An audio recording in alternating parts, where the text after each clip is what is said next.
नमस्कार साथियों, ये देखिए हम लोग का डिटेक्टर में जो आवाज़ ट्रबल का आता है, हमेशा किर किर किर का आवाज़ आता रहता है, तो उसे कैसे ठीक करेंगे। ठीक है, ये हमारा पैनल है, इसमें देख सकते हैं आप पैनल में लाइट जल रहे हैं। तो इस लाइट को ना बंद करना है हम लोग को। ठीक है, तो क्यों लाइट जलता है, लाइट जलने का रीज़न है कि हम लोग के पास में अलार्म आए हुए हैं। ठीक है, तो देखिए जैसा कि आप देख सकते हैं स्क्रीन पे ये अलार्म आए हुए हैं, तो इसको हम लोग रीसेट करेंगे। ठीक है, तो कैसे रीसेट करेंगे, पहले कट करेंगे। यहाँ पे कट करने के बाद सिस्टम रीसेट में गए, सिस्टम रीसेट में जाने के बाद इसको रीसेट कर दिए। ठीक है, और वेट करेंगे। वेट करने के बाद में हमेशा ध्यान दें कि ये यहाँ पे नॉर्मल होना चाहिए, दोनों अलार्म नॉर्मल रहेगा तभी ये रीसेट लेगा और आपका अच्छे से हो पाएगा।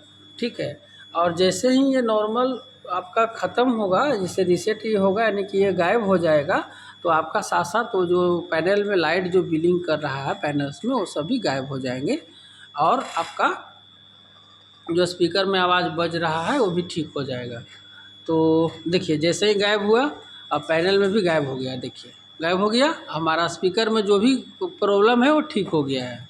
तो आई होप, मैं जानता हूँ कि आप सभी को वीडियो पसंद आ रहे हैं, तो इसी तरह से बने रहिए और टेक्निकल नॉलेज के लिए आप देखते रहें channel. Thank you very much.